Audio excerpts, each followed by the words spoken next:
أُنَبِّئُكُم بِمَا كُنتُمْ تَعْمَلُونَ۔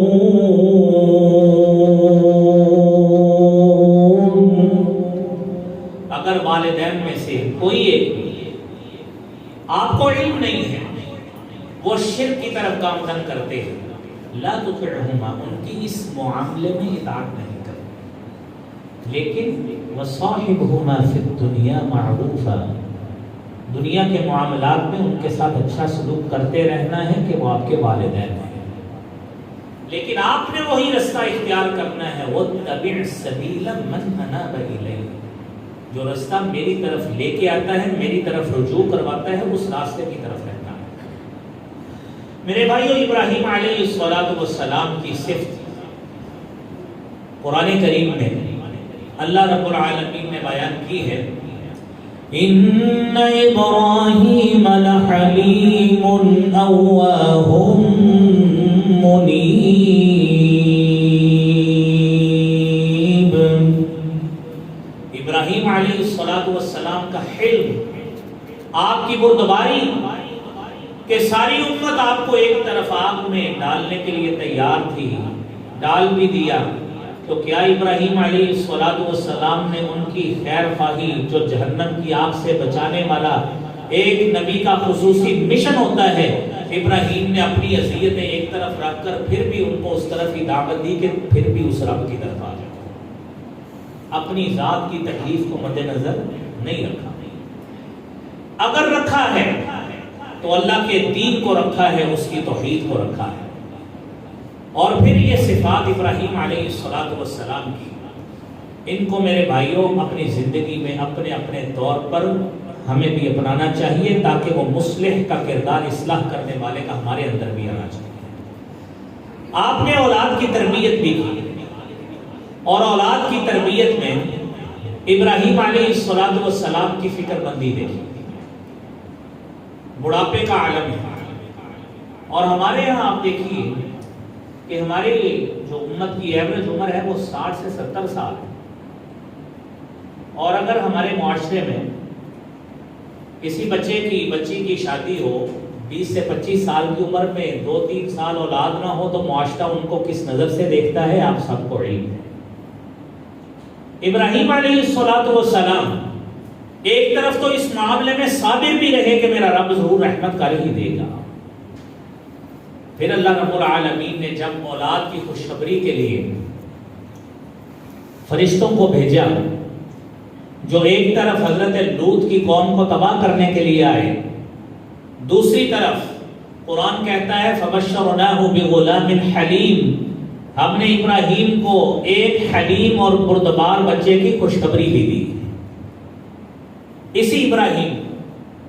80 سال سے اوپر عمر ہے، اس وقت اللہ رب العالمین اولاد سے نواز رہے ہیں، اور بیوی پاس کھڑی کیا کہہ رہی ہے؟ قالت یا ویلتا آلد وانا عجوز وهذا بعلی شیخا ان هذا لشیء عجیب، میری عمر جس حد تک ہے میں تو اس قابل ہی نہیں ہوں، وَهَذَا بَعْلِي شَيْخًا، یہ میرا خامد یہ بھی بوڑھا ہے، لیکن ابراہیم کا کیا علم تھا اور کیا سبق تھا؟ رَبِّ هَبْ لِي مِنَ الصَّالِحِينَ، اللہ مجھے صالح بیٹا دینا جو جسمانی اعتبار سے بھی صحیح سلامت ہو اور صحیح معنوں میں نیکیوں کے اعتبار سے بھی صالح شخص ہو۔ یہ مفسرین نے دونوں لحاظ سے اس کی تفسیر کی ہے کہ عقیدے اور عمل کے لحاظ سے بھی صالح اور نیک ہونا چاہیے، اور جسمانی اعتبار سے، اعضائے جسمانی کے اعتبار سے بھی وہ صحیح سلامت ہونا چاہیے۔ ہمارے یہاں معاشرے میں یہ ہوتا ہے کہ اگر کسی کے کچھ سال اولاد نہ ہو تو وہ کہتے ہیں اللہ تعالیٰ وہ اولاد کیا لڑکی دے دے، چاہے اندھی دے دے، کانی دے دے، اس طرح کی باتیں نعوذ باللہ ہم کرتے ہیں۔ جو مالک ساری دنیا کو اولاد دیتا ہے وہ آپ کو صحیح سلامت اولاد دینے پہ بھی قادر ہے۔ ابراہیم کی سیرت سے یہ سیکھیے کہ رب هب لی من الصالحین، اللہ کے نبی اور پیغمبر ہونے کے ناطے اللہ کے رحمت سے پھر بھی مایوس نہیں ہے، رب سے یہی دعا کر رہے ہیں، رب هب لی من الصالحین، اللہ مجھے صالح نیک اور نیک سیرت بھی اور صحیح سلامت اولاد عطا فرما۔ یہ سیکھنا چاہیے۔ اور پھر میرے بھائیوں، ابراہیم علیہ السلام نے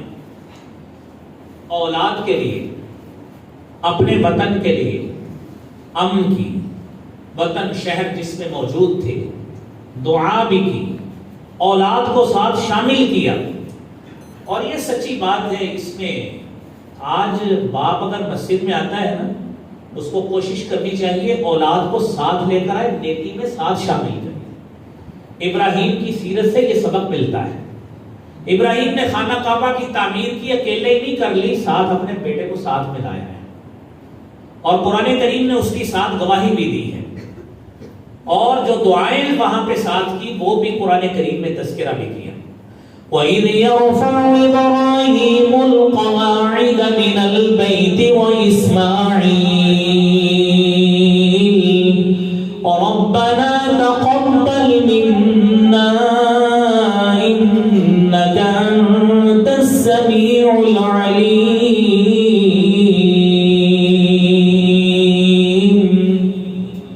آج آپ مسجد کو 1 روپیہ، 10 روپے، 100، 1000 کچھ بھی دیتے ہیں، ساتھ ساتھ اپنی اولاد کی تربیت بھی کریں کہ بیٹا روئے زمین پر سب سے بہترین جگہ اگر خرچ ہونے والی ہے نا، جس پہ ہمارا مال لگنا چاہیے، وہ اللہ کی مساجد ہوا کرتی ہے، وہ اللہ کے گھر ہوا کرتے ہیں۔ یہ ہماری پہلی درسگاہ ہے جو ہم نے اپنی اولاد کو سکھانا ہے۔ مسجد میں خود نیکی کرنے کے لیے کوشش ہوتی ہے نا، پہلی صف میں آئیں،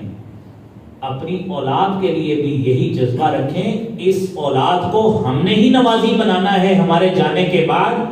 اولاد کو کوئی کہنے والا بھی نہیں ہوگا۔ یہ ابراہیم کی سیرت سے یہ سبق سیکھی کہ کس طرح اپنی اولاد کی اصلاح کر رہے ہیں۔ ہر نیک عمل میں بیت اللہ کی تعمیر کی، ابھی آپ نے آیت سنی،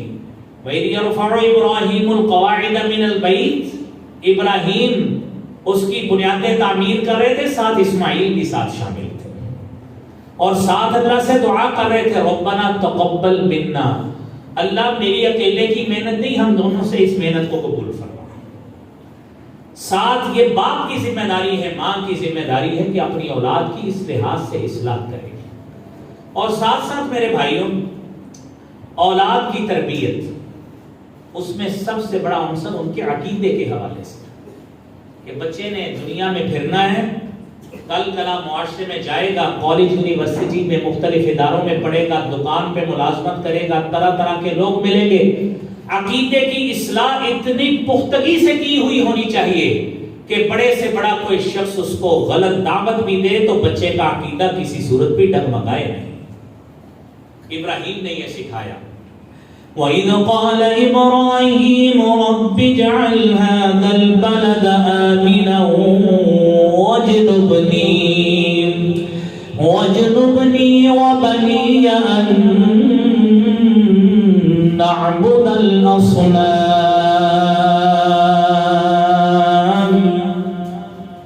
ابراہیم کی سیرت سے یہ آیت کا ترجمہ سنیں اور خود ہم فیصلہ کریں کہ بطور باپ ہم نے یہ کتنی مرتبہ دعا کی ہے جو ابراہیم نے کی ہے۔ کیا کہتے ہیں؟ اے میرے رب، اس میرے گھر کو امن والا بنا دے، اس شہر کو امن والا بنا دے۔ وَجْنُبْنِي، اللہ کے نبی ہیں، اللہ کے پیغمبر ہیں، وحی آتی ہے، جبرائیل آتے ہیں، اللہ کا پیغام آتا ہے، اللہ کے پیغام ہی کے پابند ہیں، اس کے باوجود اللہ سے دعا کر رہے ہیں، وَجْنُبْنِي، اللہ مجھے بھی بچا، وَبَنِيَّ، میری اولاد کو بھی بچا، أَن نَّعْبُدَ الْأَصْنَامَ، کہیں ہم بتوں کے پجاری نہ بن بیٹھے۔ یہ تربیت،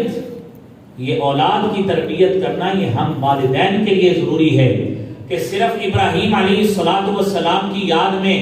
بکرے، چھترے، دمبے اور گائے لا کر گھر کے باہر نہیں باندھ دینی کہ بیٹا ہم نے اتنے لے لیے ہیں۔